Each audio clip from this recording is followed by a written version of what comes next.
হে যে হোয়াটসঅ্যাপ তো গাইস ফাউসের একটা নতুন টাস্ক চলে আসছে যেটা হচ্ছে কি দেখেন এই যে প্রি মার্কেট হেজার নামে একটা লেখা আছে বা এই টাস্কটা কিভাবে কমপ্লিট করবেন সেটা আমি আপনাদেরকে দেখা দিচ্ছি। ফার্স্ট অফ অল আপনাকে যে কাজটি করতে হবে স্টার্ট অপশনে একটা টাচ করে দিতে হবে, অবশ্যই সাবস্ক্রাইব করে রাখবেন এরকম ইনফরমেটিভ ভিডিও পরবর্তী পাওয়ার জন্য। স্টার্ট অপশনে টাচ করে দেওয়ার পর এখানে দেখেন গুগল ক্রোম ব্রাউজারটা সিলেক্ট করতে হবে, তারপর ঠিক এই টাইপের একটা ইন্টারফেস শো হবে। তারপর আপনাকে যে কাজটি করতে হবে এখানে দেখেন একদম সিম্পল ভাবে আপনারা কমপ্লিট করতে পারবেন। এই যে এখানে একটা থ্রি লাইন আছে, এটাতে টাচ করে দেবেন। থ্রি লাইনে টাচ করে দেওয়ার পর এখানে দেখেন তিনটা অপশন আছে, একটা হচ্ছে কি ড্যাশবোর্ড, একটা হচ্ছে কি ক্লেম, আর একটা হচ্ছে কি প্রি মার্কেট। নতুন একটি অপশন অ্যাড করে দিয়েছে তারা অলরেডি। সো এখানে আপনাকে যে কাজটি করতে হবে প্রি মার্কেট এটাতে টাচ করে দিতে হবে। তো গাইস এটাতে টাচ করে দেওয়ার পর এখানে জাস্ট আপনারা গট ইটটা ক্লিক করে দিবেন। গট ইটে ক্লিক করে দেওয়ার পর এখান থেকে আপনারা কি করবেন ব্যাক চলে আসবেন। আমি আপনাদেরকে দেখা দিচ্ছি। অবশ্যই আমাদের টেলিগ্রামে জয়েন থাকবেন বিস্তারিত আপডেট পাওয়ার জন্য। সো দেখেন এখনো কিন্তু কমপ্লিট হয় নাই, অনেকেই কিন্তু ভয় পেয়ে গিয়েছেন এটা আসলে কমপ্লিট হচ্ছে কিনা। সো এই যুগটা কমপ্লিট করার জন্য আপনাকে যে কাজটি করতে হবে, প্রথমত যে কাজটা দেখাচ্ছি এটা বাধ্যতামূলক করতে হবে। তারপর আপনারা যে কাজটি করবেন এখানে থ্রি ডটে টাচ করে দিবেন।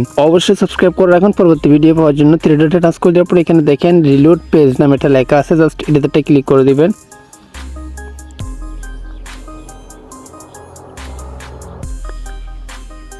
অলরাইট সো গাইস, সো আপনার যে ফাউস অ্যাকাউন্টটি বা ফাউস বটটা আপনাকে ডিলিট করতে হবে। তারপর আপনারা যে কাজটি করবেন এই যে দেখেন এখানে একটা আর্ন সেকশন আছে, এটাতে টাচ করে দিবেন। টাচ করে দেওয়ার পর দেখেন ফাইনালি ক্লে অপশন আলহামদুলিল্লাহ চলে আসছে, যেটা ইনস্ট্যান্ট আপনাদেরকে দেখাচ্ছে আসলে কিভাবে কমপ্লিট করতে হয়। অবশ্যই সাবস্ক্রাইব করে রাখেন, লাইক করেন, কমেন্ট করেন, টেলিগ্রামে জয়েন হয়ে যান। সো গাইস, আজকের ভিডিও টাটা।